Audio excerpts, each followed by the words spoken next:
दूध के अंदर तीन ऐसी चीजें पाई जाती हैं जो इसे गर्म या ठंडा करने पर सबसे ज्यादा इन्फ्लुएंस होता है, जिसमें पहली चीज है कैसीन।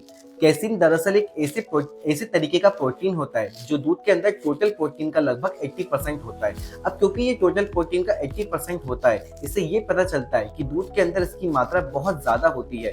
यही वजह है कि दूध का रंग जो आप सफेद देखते हैं वह भी इसे कैसीन नाम के प्रोटीन की वजह से ही होता है। इसलिए आप देखेंगे कि जब भी दूध को फाड़ कर पनीर अलग निकाल लिया जाता है तो पनीर के साथ साथ दूध का रंग भी बाहर निकल जाता है, क्योंकि पनीर निकलने के बाद सारा कैसीन प्रोटीन पनीर के अंदर रह जाता है और जो पानी बचता है उसके अंदर सिर्फ वे प्रोटीन रह जाता है जो कि दूध में प्रोटीन मौजूद टोटल प्रोटीन का 20% होता है।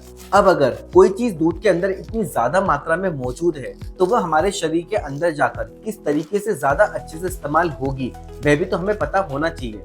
दरअसल कैसीन प्रोटीन पचने में थोड़ा हैवी होता है, जिससे हमारा शरीर धीरे धीरे डाइजेस्ट करने का काम करता है। लेकिन अगर दूध को ठंडा करके पिया जाता है तब इसके पचने की प्रक्रिया और भी ज्यादा धीमी हो जाती है। दूध के अंदर जो दूसरी चीज इसके गर्म या ठंडा होने पर इन्फ्लुएंस होती है वही इसमें पाया जाने वाला है क्रेप्टोकिन। अब अगर कोई चीज दूध के अंदर इतनी ज्यादा मात्रा में मौजूद है तो वह हमारे शरीर के अंदर जाकर किस तरीके से ज्यादा अच्छे से इस्तेमाल होगी वह भी हमें पता होना चाहिए। दरअसल केसीन प्रोटीन पचने में थोड़ा हैवी होता है, जिसको हमारा शरीर धीरे धीरे डाइजेस्ट करने का काम करता है।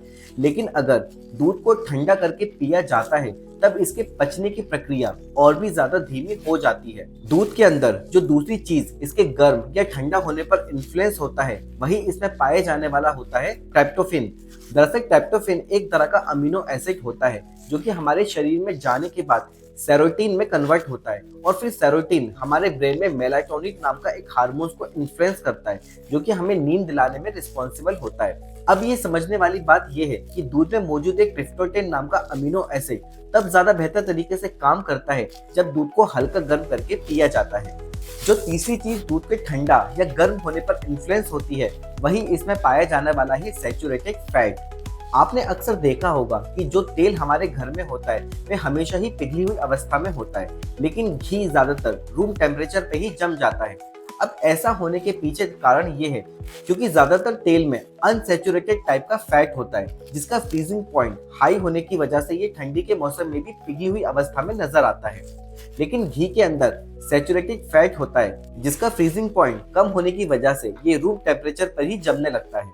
पर अब आप सोच रहे होंगे कि मैं घी के बारे में आपको क्यों बता रहा हूँ, क्योंकि वीडियो तो दूध के बारे में है। दरअसल आप जानते ही होंगे कि घी भी दूध से ही बनाया जाता है, इसलिए जो फैट आपको घी के अंदर देखने को मिलते हैं वही फैट दूध के अंदर भी पाया जाता है। पर यहाँ समझने वाली बात ये भी है कि जब कोई फैट हमारी बॉडी के अंदर जाता है तो हमारे लीवर से हरे रंग का एक तरल पदार्थ रिलीज होता है जिसे बाइल के नाम से भी जाना जाता है, और यही वह चीज होती है जो खाने में मौजूद फैट को बनाने का काम करता है। अब अगर कोई ठंडा दूध पीता है तो उसमें मौजूद फैट को तोड़ना पेट के अंदर भी मुश्किल हो जाता है और उसके बाद उसका बाइल के साथ भी मल भी नॉर्मल मुकाबले में थोड़ा मुश्किल हो जाता है। अब एक और चीज अगर आपने कभी नोटिस की होगी तो आपको पता ही होगा कि जो जानवर से दूध निकाला जाता है उस वक्त वह दूध भी हल्का सा गर्म ही होता है, और इस बात में हमें पता चलता है कि दूध को हल्का गर्म होना शरीर के लिए ज्यादा सुटेबल होता है। तो क्या इसका मतलब ये हुआ कि दूध हमेशा हमको गर्म पीना ही चाहिए? ज्यादातर केस में आपको दूध हल्का गर्म ही पीना चाहिए, खासकर तब जब आप सोने से पहले दूध का इस्तेमाल करते हैं। और इसके पीछे का कारण ये है क्योंकि हम वीडियो में पहले ही बात कर चुके हैं कि कभी कभी नॉर्मल दूध पीने में भी कोई प्रॉब्लम नहीं है, क्योंकि ये न्यूट्रल होता है जिसमें टेम्परेचर की वजह से कभी भी कोई भी नेगेटिव या पॉजिटिव बदलाव नहीं आते। लेकिन फ्रिज में ठंडा किया गया दूध ज्यादातर केस में अवॉइड ही करना चाहिए, सिवाय एक प्रॉब्लम के, और वह प्रॉब्लम है एसिडिटी। ऐसा इसलिए क्योंकि ठंडा दूध पेट के अंदर जाने के बाद पेट की अंदरूनी दीवार पर एक पतली परत बना देता है जिससे एसिडिटी की प्रॉब्लम में तुरंत राहत देखने को मिलती है। पर ये तीन बातों का हमेशा ही ख्याल रखना चाहिए।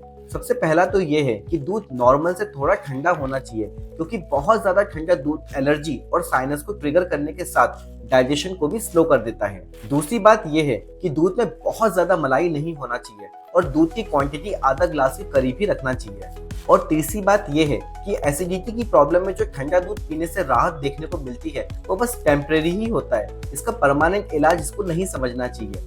परमानेंट इलाज के लिए सिर्फ ठंडा दूध ही नहीं बल्कि पूरे दिन के खान पान में सुधार करना भी जरूरी होता है। इसी तरह हेल्थ से जुड़े हुए और भी वीडियोस को देखने के लिए आप फिटनेस सीक्रेट को सब्सक्राइब करें और बेल आइकन पर दबाकर नोटिफिकेशन को जरूर ऑन कर लें। अगर आपको ये वीडियो पसंद आया हो तो इस वीडियो को लाइक करें, शेयर करें और इसके अलावा हेल्थ और फिटनेस से जुड़ी वीडियो के लिए अगर आपकी कोई भी सुझाव हो तो हमें कमेंट के जरिए जरूर बताएं। धन्यवाद।